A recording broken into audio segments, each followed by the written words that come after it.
You ended up going back to WWE, and that's when you were teamed with the Sheik. With the Sheik, yes. Well, that time it was it was still Cold War with Iran and Russia, and Freddie Blassie was our manager. It was just perfect time to put us together. And at that time, already come from Louisiana, I was starting in Russian and Sri Lanka, and Vince McMahon loved that. Did you know the Sheik previously at all? Yeah, I met him in Louisiana. I was down there. Yes. Okay. That was before he really started, because in later years. Well, Sheik would come from amateur wrestling. He was an Iranian champion. He was a world champion, good amateur wrestler, Olympic champion, and he was a good wrestler. And from wrestling, amateur, sometimes it's very hard to switch to become professional wrestler. Right. But Sheik had a hard time, but he did it. He had lots of willpower to do it, so he did it. Yeah. Is there anyone that you were particularly close with in WWE in the 80s when you were, like, is there anyone you would travel with regularly?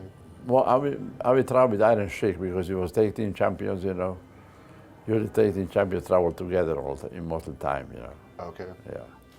And that was before that he really went off the deep end. Do you think some of these interviews that he's done on YouTube and so forth, do you think that they are more for show? Oh, yeah, sure, yeah. Everything's a show. He's not really going around like that in public? No, my God, no. No. Yeah, so when you were driving with him? He's a good-hearted guy. I'll give you an example. Sometime after the match, especially in California, we have a short time to catch, they call it shut-eye, a night flight to New York. And we was rushing, and we come to the airport, and people stop for autographs, especially kids. And I would say, sorry, son, I have no time, I'm gonna miss my flight. Very nice and polite. She would say, oh, Nikolai, you stupid son of a bitch. And I said, always have to sign for the kids. He would stop, open up his bag, and get a picture outside for the kids. A couple times he missed the plane because of that. Oh, really? He was that dedicated to it? Yeah, he was that dedicated. He was a good-hearted guy, but. Did you like his movie that came out recently? I did a couple talking parts, I believe I have it, yeah. I didn't see it yet, to be honest with you, but a couple people told me it's pretty good. Very good. When this division of that tag team happened, was that because of the Iron Shiek arrest with Jim Duggan, or? Yeah, that was a bad part, yeah. Me and Sheik was completely different. He liked to party. Right. So I did not.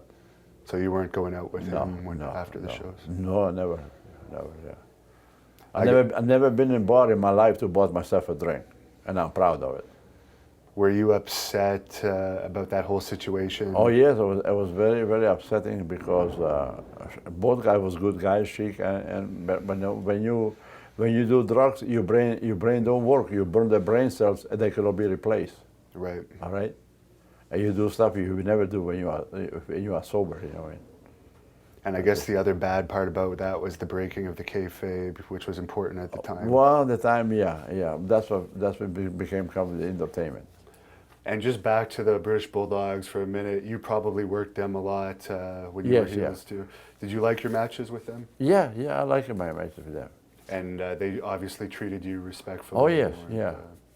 So you never They didn't like Sheik, Sheik didn't like them. No. Yeah, but in the ring we was professional.